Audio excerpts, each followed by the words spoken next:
ಚುನಾವಣೆ ಸಂದರ್ಭದಲ್ಲಿ ಕ್ಷೇತ್ರಕ್ಕೆ ಬಂದಿದ್ದೆ. ನಾನು ಯಾವಾಗಲೂ ಕೂಡ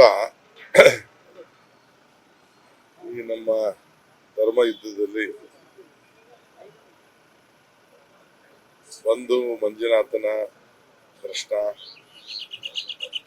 ಪಡೆದು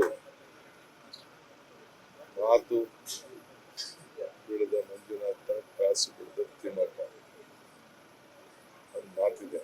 ಯಾವಾಗಲೂ ಕೂಡ ನನ್ನ ಬದುಕಿನಲ್ಲಿ ಮಂಜುನಾಥ, ಈಶ್ವರ, ಗಂಗಾಧರಜ್ಜ ಎಲ್ಲ ನನ್ನ ರಕ್ಷಣೆ ಮಾಡ್ಕೊಂಡು ಬಂದಿದ್ದಾರೆ. ಸೊ ಅದಕ್ಕೆ ನನ್ನ ಈ ಯುದ್ಧ ಪ್ರಾರಂಭ ಮಾಡೋಕ್ಕಿಂತ ಮುಂಚಿತವಾಗಿ ಮಂಜುನಾಥನ ದರ್ಶನ, ಅಣ್ಣಪ್ಪ ಸ್ವಾಮಿಯ ದರ್ಶನ ಮಾಡಿ ಆಶೀರ್ವಾದ ಪಡೆದು ಹೋಗುವಂತ ಒಂದು ಪದ್ಧತಿ, ಪರಂಪರೆ ಇಟ್ಕೊಂಡಿದ್ದೇನೆ. ಅದಕ್ಕೆ ಇವತ್ತು ಬಂದು ಮಂಜುನಾಥನ ದರ್ಶನ ಮಾಡಿ ಹೋಗ್ತಾ ಇದ್ದೀನಿ. ಸರ್, ಚುನಾವಣೆ ಸಿದ್ಧತೆ ಹೇಳಿದ್ದೀರಿ, ಹೇಗೆ ಬರ್ಬೋದು ಈ ಬಾರಿ ಕರ್ನಾಟಕದಲ್ಲಿ? ನೋಡಿ, ಮಂಜುನಾಥ ಸನ್ನಿಧಿಲಿದ್ದೀನಿ. ಮಂಜುನಾಥನ ಶಕ್ತಿ, ಧರ್ಮಸ್ಥಳದ ಶಕ್ತಿ ಅಂದ್ರೆ ಮಾತು ಬಿಡದ ಮಂಜುನಾಥ. ಹಂಗೆ ನಾವು 5 ಗ್ಯಾರಂಟಿಗಳಿಗೆ ಚೆಕ್ ಅನ್ನ ಸೈನ್ ಹಾಕಿದ್ವಿ.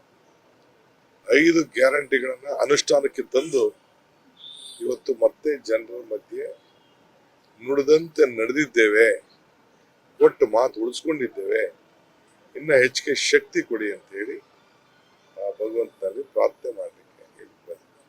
ಅದೇ ನಮ್ಗ ಆ ನುಡಿದಂತೆ ನಡೆಯುವಂತ ಶಕ್ತಿ ಕೊಡ್ತಲ್ಲ ಆ ದೇವರು, ಇದು ನಮ್ಮ ಭಾಗ್ಯ ಅಲ್ವೇ?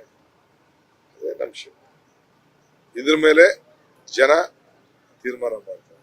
ಎಲ್ಲ ಹೆಣ್ಮಕ್ಳು ಫ್ರೀಯಾಗಿ ಬಂದವರು, ಎಲ್ಲ ಅಂಗಡಿಗಳಿಗೆ ವ್ಯಾಪಾರ ಆಗ್ತಾ ಇದೆ, ಎಲ್ಲರೂ ಕೂಡ ತೀರ್ಥಯಾತ್ರೆ ನಡೀತಾ ಇದೆ, ಧರ್ಮಯಾತ್ರೆ ನಡೀತಾ ಇದೆ. ಕಾರಣ ಯಾರು? ಆ ಜನ ಕೊಟ್ಟಂತ ಶಕ್ತಿ. ಅವ್ರಿಗೆ ಋಣ ತೀರಿಸಿದೀವಿ.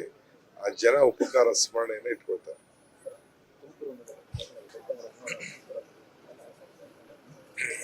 ಅದು ನನಗೆ ನಿನ್ನೆ ನಮ್ಮ ರಕ್ಷಿತ್ ಶಿವರಾಮ್ನೆಲ್ಲ ತಿಳಿಸಿದ್ರು. ನಾನು ಪೇಪರ್ ಓದಿರ್ಲಿಲ್ಲ, ನನಗೆ ಬಿಸಿ ಇದ್ದೆ. ಖಂಡಿತ ಯಾರೇ ಆದರೂ ತಪ್ಪಿಸಿದ್ರು ನ್ಯಾಯವನ್ನು ಒದಗಿಸುವಂತ ಕೆಲಸ ನಾವು ಮಾಡ್ತೀವಿ. ನ್ಯೂಸ್ ಫಸ್ಟ್, ನಿರ್ಭೀತಿಯಿಂದ ನಿಮ್ಮ ಪರವಾಗಿ.